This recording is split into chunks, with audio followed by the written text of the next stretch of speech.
नमस्कार बंधु माने जय जगन्नाथ। सबुदिन भली मु आज गोटे नुआ कहानी नहीं कि आसी निकट अतीत घटी कहानी बंधु माने आपण बोध हुए भूली जाइथिबे मो कथा किंतु मु आपण मानू केबे भूली नाही। मोर एतिकी बंधु माने आपण मानक अनुरोध, मु जड़े नुआ यूट्यूबर, जदि मोर किसी भूल भटका थाए ताहले मते दयाकरी क्षमा करदेवे। आउ मो चैनल को टिके सब्सक्राइब करंतु, बेल आइकन दबांतु, आउ लाइक करंतु, शेयर करंतु। काहे ना जेतिके आपण मते एनकरेज करेबे मु सेतिके आगु बढ़ी। किंतु आज जो कहानी टी नहीं आपण पाखु आसी बहुत दुखद कहानी, कष्ट लगुच। धिक धिक पुओ जन्म आज गोटे परिवार कथा कहूँ आ कहला बेलू मत बहुत कष्ट हो। तथापि मु आपण सामने एक कहानी उपस्थापन करुँ। बंधुमान, भाई मान, आ मोर मौसा मौसी माने, भौणी माने, मु आपण पाखु एक कहानी कहूँ। केमिति बाप माँ माने पिलाटी जिते जन्म हुए, पुओटी जिते जन्म हुए से केते खुशी हो जाते। कहीं से भावती तांकर कूल रक्षा करने कूलनंदन ए जन्म नहीं, किंतु से कौन जानी पर मुहूर्त से कूलनंदन तांकर जिते बयस बढ़ी जाए से कूलनंदन केमिति ए बाप माँ माने गंधाती से भली परिस्थिति घटी जन मौसा पाखे। जिते बेले तांकर पुओ जन्म होइछि, पुओर ना भगवान देते बहुत खुशी रे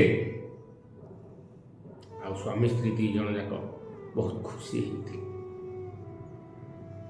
किंतु समय से गुड़ाक सहलानी। भगवान 5 वर्ष है पर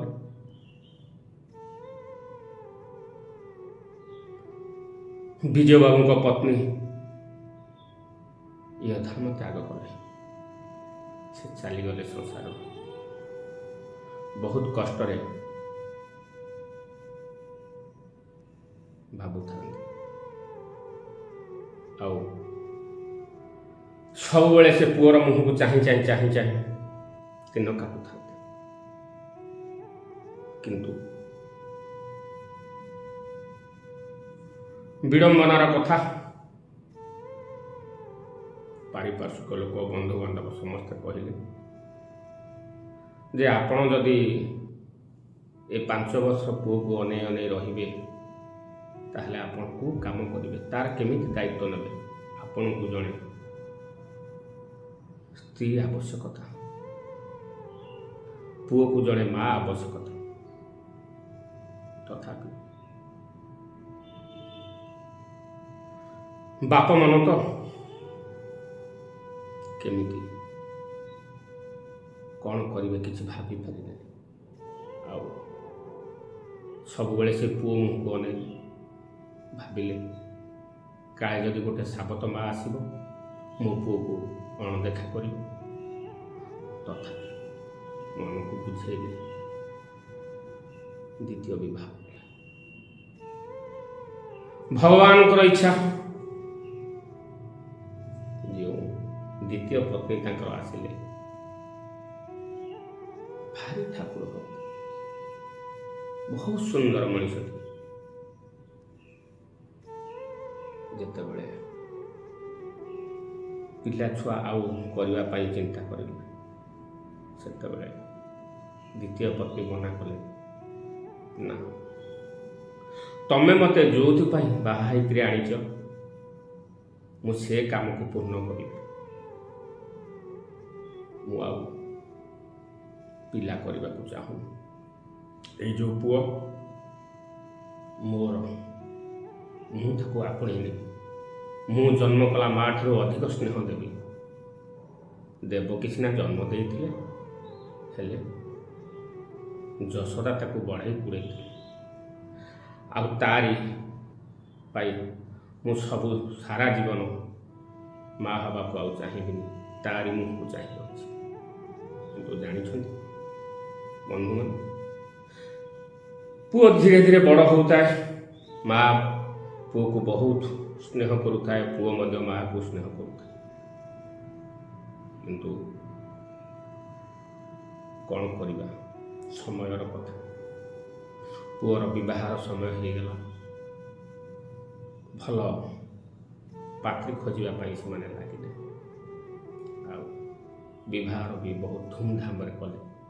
କାହିଁକିନା ଗୋଟିଏ ପୁଅ, ତା ମନ ଭିତରେ କେତେବେଳେ ଆଶଙ୍କା ନ ରହୁ, ଦୁଃଖ ନ ରହୁ ଯେ ମୋ ବାପା ମା ମୋ ବାହାଘର ଠିକ୍ ସେ କଲେନି, ଧୁମଧାମରେ କଲେନି।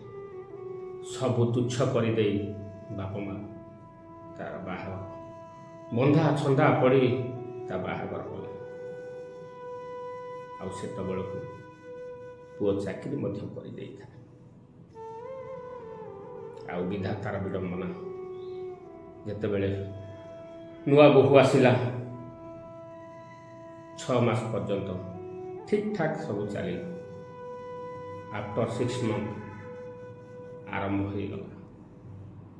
ପ୍ରତ୍ୟେକ ବୋହୂମାନେ ଶାଶୁ ଘରେ ଯେମିତି ହୁଅନ୍ତି, ସେମିତି ଆଉ ସେ ରହିଲେନି।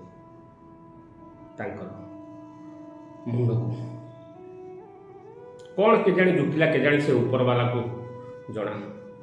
ଧୀରେ ଧୀରେ ବାପା ମାଆକୁ, ଶାଶୁ ଶ୍ୱଶୁରଙ୍କୁ ଅଣ୍ଡର ଏଷ୍ଟିମେଟ୍ କରିବା ଆରମ୍ଭ କରିଦେଲେ, ଅଣଦେଖା କରିବା ଆରମ୍ଭ କରିଦେଲେ। ଆଉ ତା ସାଙ୍ଗରେ ପୁଅ ମଧ୍ୟ ସାଥ ଦେଲା। ଏମିତି ଘଟଣା ଘଟିଲା ଯେ ବାପା ମା ଠିକ୍ ସେ ବାପା ମାଆକୁ ଖାଇବା ପିଇବାକୁ ମଧ୍ୟ ଦେଲେ ନାହିଁ। ଆରେ ତମେ କୋଉ ଭଳି ପୁଅ, ଯୋଉ ମା ସାବତ ମାର ଡାକ ଶୁଣିବନି ବୋଲି ଆଜି ତା ଜୀବନକୁ ତୁମ ପାଇଁ ଉତ୍ସର୍ଗ କରିଦେଲା, ସେ ମା କଥା ଭୁଲିଗଲ। ଯୋଉ ବାପା ତମର ସବୁ ଖୁସି ପାଇଁ ନିଜ ରକ୍ତକୁ ପାଣି ଫଟେଇ ତୁମକୁ ଏତେ ବଡ଼ କରିବ, ଧିକ୍ ତମ ପୁଅ ପଣିଆ, ଧିକ୍। ଆଉ ଶେଷରେ ପୁଅ ସ୍ତ୍ରୀ କଥାରେ ଚାଳିତ ହେଲା। ଦିନକର ଘଟଣା, ବାପା ମା ବସିଥାନ୍ତି ଘରେ। କ'ଣ କେଜାଣି ସ୍ୱାମୀ ସ୍ତ୍ରୀଙ୍କ ଭିତରେ ଆଲୋଚନା ହେଇଛି, ଭଗବାନଙ୍କୁ ଜଣା। ପୁଅ ଆସି ବାପା ମା ଉପରେ ବିରକ୍ତ ହେଲା, ଦୁନିଆ ଗାଳି ଗୁଲଜ କରିଲା। ବାପା ମା କହିଲେ, ଆରେ ବାବୁ, ତୁଚ୍ଛାରେ କାହିଁକି ତୁ ଏମିତି ଗାଳି ଗୁଲଜ କରୁଛୁ? ଆମେ କ'ଣ ତୋର ଭୁଲ କରିଛୁ? କୋଉଥିପାଇଁ ତୁ ଆମକୁ ଏମିତି କଥାବାର୍ତ୍ତା କରୁ? ପୁଅ କହିଲା, ତମେ କିଏ ମୋ ସ୍ତ୍ରୀ କି କହିବା ପାଇଁ? ସିଏ ଶୋଇବ, ବସିବ, ଉଠିବ, କରିବ ନ କରିବ, କ'ଣ କରିବ, ତା ବାପା ଘରକୁ ଯିବ, ଫୋନରେ ଗପିବ, ଭଲ। ତମେ କିଏ କହିବ? ବାପା କହିଲେ, କ'ଣ କରିବ? ମୁଁ କିଏ? ଆମେ କିଏ? ତୁ ସବୁ ଭୁଲିଗଲୁ? କେଇଦିନ ହେଲା ତୋ ସ୍ତ୍ରୀ ଆସିଲା ଯେ ତୋ ବାପା ମାଆକୁ ତୁ ଭୁଲିଗଲୁ? ଆଉ ତାରି ଉତ୍ତରରେ ପୁଅ କହୁଛି, କିଏ? ସିଏ ମୋ ମା, ସିଏ ତ ମୋ ସାବତ ମା। ଆଉ ଏତିକି ଶୁଣିଲା ପରେ ମା ବହୁତ କାନ୍ଦି ଉଠିଲେ। କହିଲେ, ପୁଅରେ, ମୁଁ ତ କେବେ ତତେ ଭାବିନି ତୁ ମୋ ସାବତ ପୁଅ ବୋଲି। ତୋ ପାଟି କେମିତି ଲେଉଟିଲା, ତୋ ଜିଭ କେମିତି ଲେଉଟିଲା ତୁ ମୋତେ କହିଲୁ ସାବତ ମା ବୋଲି? ଆଉ ଏତିକି କହିବା ପରେ ପୁଅ ଆହୁରି ଉତ୍ତ୍ୟକ୍ତ ହେଇଗଲା। କହିଲା, ତୁମେମାନେ ଆମ ସ୍ୱାମୀ ସ୍ତ୍ରୀଙ୍କ ଭିତରେ କଳହ ସୃଷ୍ଟି କରୁଛ। ତୁମେ ଯଦି ଏଠି ନ ରୁହନ୍ତ ତାହେଲେ ଭଲ ହୁଅନ୍ତା। ତଥାପି ଅଲଜ୍ଜାପଣରେ ବାପା ମା ରହିଲେ। ତା ପରଦିନ ସେଇ ଘଟଣା ଘଟିଲା। ଜାଣିଛନ୍ତି କ'ଣ ହେବ? ଏ କୁଳାଙ୍ଗାର ପୁଅ ଝିପଝିପ ବର୍ଷା ହେଉଥାଏ, ଘଡ଼ଘଡ଼ି ମାରୁଥାଏ, ବାପା ମାଆଙ୍କୁ ନେଇକରି ବାହାରେ ତଳି ଦେଇ ଆସେ। ଆଉ ସେତିକି ବେଳେ ବାପା କହିଲେ, ଦେଖରେ ପୁଅ, ତୁ ସିନା ଆମକୁ ତଡ଼ିଦେଲୁ, କିନ୍ତୁ ତୁ ଯେତେବେଳେ ବାପା ହବୁ, ତୋ ସ୍ତ୍ରୀ ଯେତେବେଳେ ମା ହବ, ସେତେବେଳେ ତମ ପିଲାମାନେ ଯଦି ତମକୁ ଏଇ କଷ୍ଟ ଦେବେ, ତମେ ସେତେବେଳେ ଚିନ୍ତା କରିବ, ମୁଁ ମୋ କଲା କର୍ମର ଫଳ ପାଉଛି ନା କ'ଣ? ତଥାପି ମା ସେଠି ବାପାକୁ ରୋକିଲେ। କହିଲେ, ନା, ତମେ ପୁଅକୁ ଏମିତି ଅଭିଶାପ ଦିଅନି। ସେ ଆମ ପୁଅ। ମୋର ସିନା ମୁଁ ଅନ୍ତ ଫାଡ଼ି ତାକୁ ଜନ୍ମ ଦେଇନି, ହେଲେ ମୁଁ ତ ତାକୁ ଏଡ଼ିଠୁ ଏଡ଼ କରିଛି। ଆମ ଭାଗ୍ୟ। ଏତିକି କହି ବାପା ମା ସେଇ ରାସ୍ତା କଡ଼ରେ ପଡ଼ି ରହିଲେ। ଆଉ ପୁଅ ଘରକୁ ଚାଲିଗଲା। ଶେଷ ମୁହୂର୍ତ୍ତରେ କ'ଣ ଘଟଣା ଘଟିଲା ଜାଣିଛ? ବାପା ମା ସେଇ ରାସ୍ତା କଡ଼ରେ ଭିକ ମାଗୁଥାନ୍ତି, ସେମିତି ଚାଲୁଥାନ୍ତି। ସେବେ ତା ପୁଅର ଦୁର୍ଘଟଣା ହୁଏ। ରାସ୍ତା ଏକ ବହୁତ ବଡ଼ ଦୁର୍ଘଟଣା ଘଟିଯାଏ ଗାଡ଼ି ଚଲେଇଲା। ଆଉ ଏ ଖବର କୌଣସି ମତେ ପାଇ ଭିକ ମାଗି ଯେତିକି ବଞ୍ଚେଇଥିଲେ ନେଇକିରି ଯାଆନ୍ତି ମେଡ଼ିକାଲରେ ଦେଖା କରିବା ପାଇଁ। ଆଉ ତଥାପି ମା ବାପା ତ ତାଙ୍କୁ ଭଲ ଲାଗୁନଥାଏ, ବହୁତ କଷ୍ଟରେ ଯାଆନ୍ତି ମେଡ଼ିକାଲରେ ବୋଉକୁ ଦେଖିବା ପାଇଁ। ଆଉ ଗଲା ପରେ ସେଠି ତାଙ୍କ ସ୍ତ୍ରୀ ବିଦା କରିଦିଏ, ସେଠୁ ଫେରି ଆସନ୍ତି। ଆଉ ଶେଷରେ ସେମାନେ ନିରାଶ ହୋଇ ଭଗବାନଙ୍କୁ ଡାକନ୍ତି, ହେ ଭଗବାନ, ମୋ ପୁଅର ଶରୀର ଆରୋଗ୍ୟ କରିଦିଏ। କିନ୍ତୁ ସେ ପୁଅ ରାକ୍ଷସ। ଆଉ ଯେତେବେଳେ ବୁଝିଲା ତା ସ୍ତ୍ରୀ ଏଥିରେ ମୁଖ୍ୟ କାର୍ପଟଦାର, ମୁଖ୍ୟ ଭିଲିଆନ, ଆଉ ସେତେବେଳକୁ ଯେତେବେଳେ ବାପା ମାଆଙ୍କୁ ଖୋଜିବାକୁ ଯାଏ, ଯେଉଁଠି ଛାଡ଼ିଥିଲା ବାପା ମାଆଙ୍କୁ, ସେ ଜାଗାରେ ବାପା ମାଆ ନାହାନ୍ତି। ତାଙ୍କର ମଲା ଶରୀର ଦିଟା ପଡ଼ିଛି। ବହୁତ କଷ୍ଟ ଅନୁଭବ କରେ। କ'ଣ ହବ? ଆଉ ଜୀବନରେ ବାପା ମାଆଙ୍କୁ ପାଇବନି। ବନ୍ଧୁ, ଭାଇ, ମୁଁ ଏତିକି ଆପଣଙ୍କୁ ଅନୁରୋଧ କରୁଛି, କେତେବେଳେ ବାପା ମାଆଙ୍କୁ ଦୁଃଖ ଦିଅନ୍ତୁ। ଥରେ ବାପା ମାଆ ଚାଲିଗଲେ ଆଉ ଫେରିବେନି। ଯେତିକି ଦିନ ବଞ୍ଚିଥିବେ ତାଙ୍କୁ ଖୁସି ଦିଅନ୍ତୁ। ଭଗବାନ ଆପଣଙ୍କୁ ସଦ୍ବାଟରେ ନେବେ, ଆପଣଙ୍କର ମଙ୍ଗଳ କରିବେ। ମୁଁ ଏତିକି କହି ମୋର କାହାଣୀଟି ସମ୍ପୂର୍ଣ୍ଣ କରୁଛି। ଆଉ ଯଦି ଆପଣମାନଙ୍କୁ ଭଲ ଲାଗେ ଦୟାକରି ଆପଣମାନେ ମୋ ଚ୍ୟାନେଲ୍ ଟିକେ ସବସ୍କ୍ରାଇବ୍ କରିବେ, ଲାଇକ୍ କରିବେ ଆଉ ବେଲ୍ ଆଇକନ୍ ଦବାଇବେ। ନମସ୍କାର, ଜୟ ଜଗନ୍ନାଥ।